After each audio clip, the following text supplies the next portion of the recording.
that down, let's get on to this, shall we?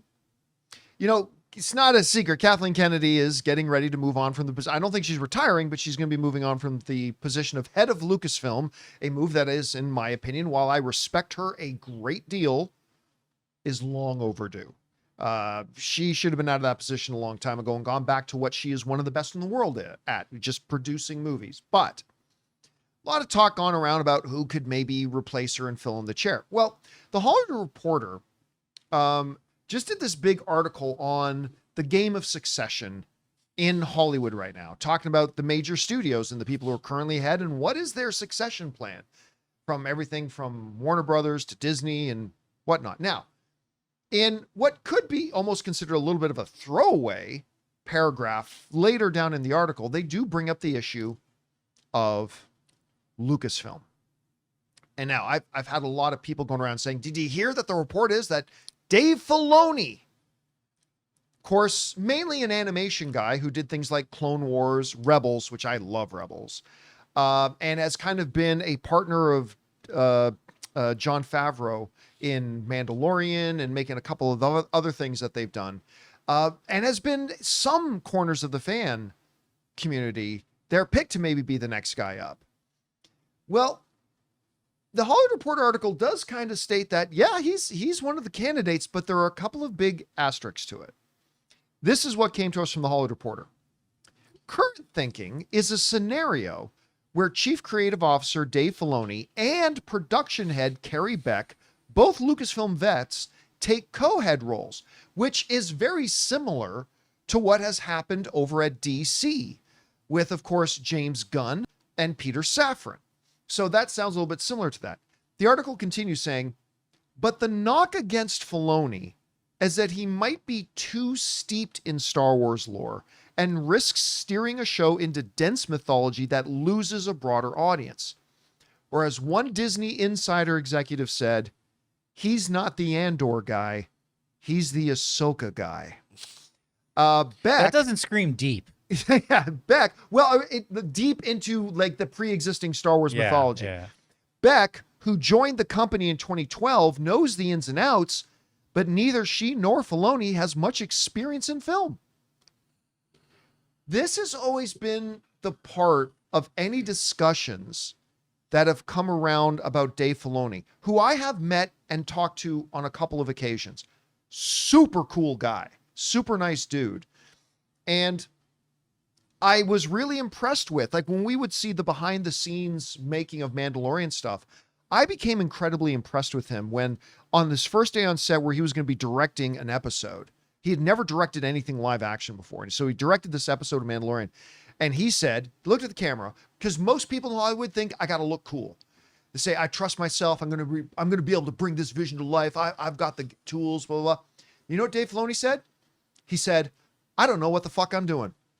And man, how lucky am I that I got John Favreau here and some of these great directors that I can learn from. And I remember when he said that, you were on the show with me. When he said that, I said, that guy, no limitations. When you have a guy who has a lot of natural storytelling talent like a Dave Filoni does, and you match that with a learner's attitude, sky's the limit. And I was like, holy crap. That was like one of the most impressive things I think I've ever heard him say. And some people think, well, that sounds saying you don't know what you're doing. No, that's being real. That's being honest. And that's saying you are open to learning. And a guy with that kind of an attitude, there's not a lot of stuff I don't believe he can eventually do. That being said, the one thing I had a problem with was if I need a kidney transplant, I don't want a surgeon who's never done a surgery before. I got you, John. Don't you worry. I Googled it, John. I got you. I'll be over like 8 o'clock tonight. We'll take care of it. If I need my brake line fixed in my car, I don't want some guy who's really good at Call of Duty, but never actually fixed the brakes on a car to now be the guy. I'm just saying, if I'm a CEO and I need to pick a head of a studio, the head of a movie studio, what level of insanity do you have to put in somebody who's never made a live action film before? That's ridiculous. That's nonsense. but people like Dave. So, oh, don't give him a chance. And again, I think eventually he could be that guy. Give him 15 years, give him 20 more years to amass a bunch of experience. But as you know, apparently some people around Disney itself are saying, we need to be more Andor and less Ahsoka. He's the Ahsoka guy. By the way, some people think because it's always driven me crazy, Dave Filoni's singular obsession with the Ahsoka character, that everything has to be about Ahsoka. Some people misinterpret that as me not liking Dave Filoni. I like Dave Filoni very much. And like I said, I'm not a huge fan of Clone Wars, I admit, but I love Rebels. So I'm a big fan of the guy, but that doesn't mean I want him performing my open heart surgery.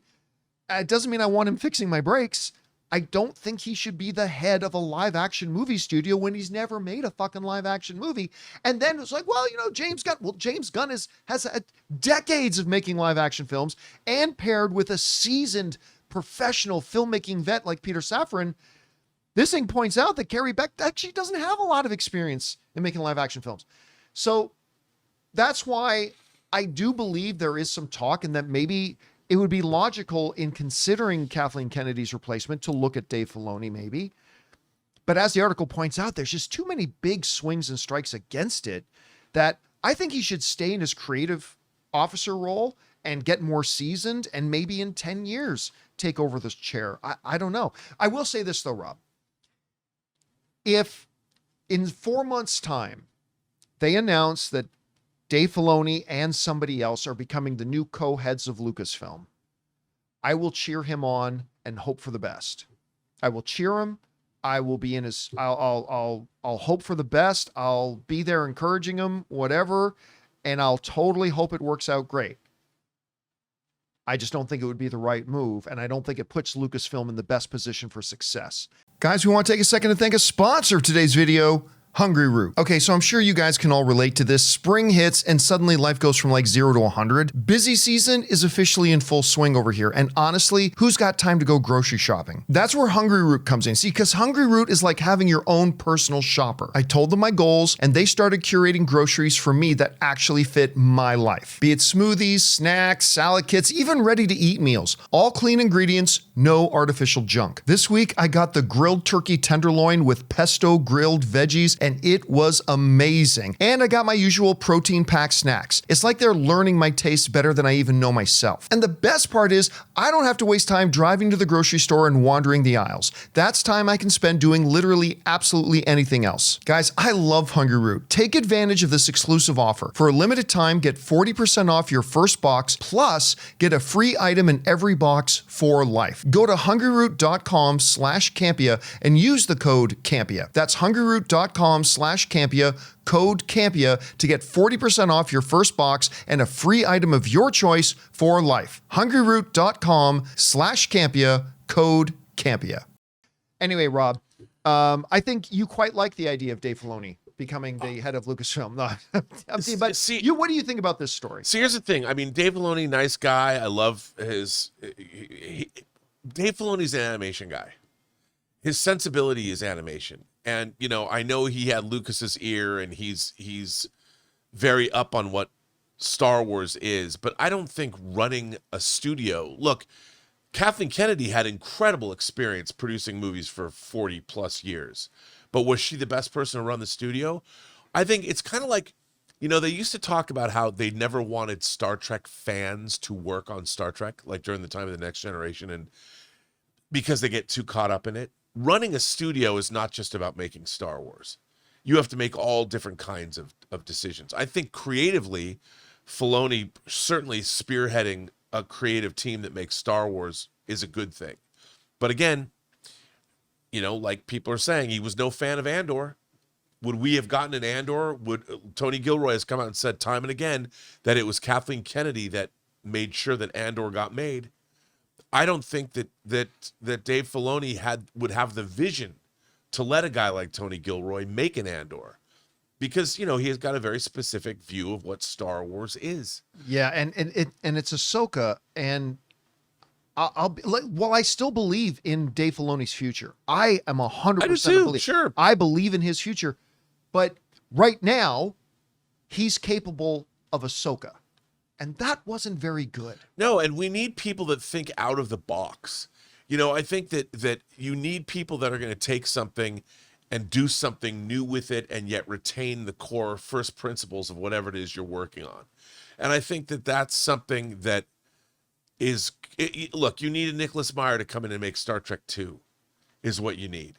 And that is, I think, what we need more of in Hollywood. And Dave Filoni has his own way of doing things, and let him cook, let him do what he does. But I don't think running a studio is the best thing for him. Plus, I don't think he'd last in the job.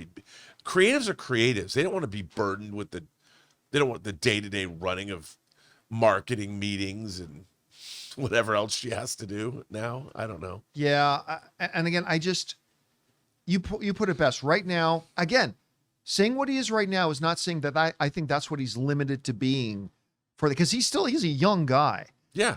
But he has very much animation tastes and sensibilities. Like Yes. you watch Ahsoka. It's got very much an animation feel, which isn't necessarily a bad thing, but it did not work.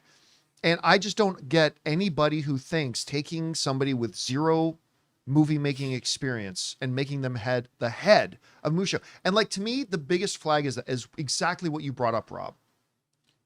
He wouldn't have let Andor happen. Andor is flat out, no questions asked, beyond a shadow of a doubt, and by miles, the single best thing with the Star Wars label on it since the original trilogy. And he wouldn't have let it happen. It's the antithesis of his sensibility. I mean, there couldn't be something further diametrically opposed to what he would do with Star Wars than what Tony Gilroy would do. And look at the praise it's getting. I don't know if, creatives are competitive. I wouldn't, I don't know how Dave Filoni's feeling about it now, but there was some scuttlebutt about how even Dave Filoni and Tony Gilroy might have butted heads a little bit during the production of Andor. So I don't know. I can't speak to that, but it wouldn't surprise me. I mean, you need somebody running a studio is you need to be able to deal with people. You need to deal with crazy producers.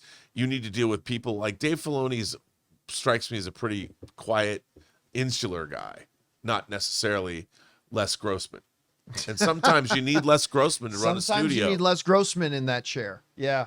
If they announce that he becomes it, I'm not going to sit here and say Lucasfilm is doomed. I'm going to cheer for him. I'm going to hope for the best and go. But I don't think he's the guy right now to navigate Star Wars into a new direction and into a new era. I think he's the guy that maintains the status quo.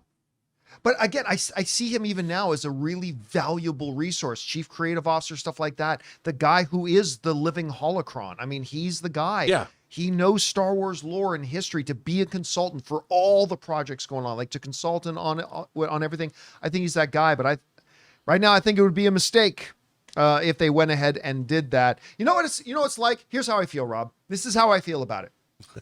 Tell me, John. I feel like I'm a dad. I'm a dad with a daughter getting ready to go to college. She's straight A's. She's got everything, the full ride scholarship to become one of the world's foremost brain surgeons. Then she comes to me the day before and says, "My real passion, Dad, is the flute. I'm going to pursue being a flautist instead." Now, I will say, I think this is a mistake.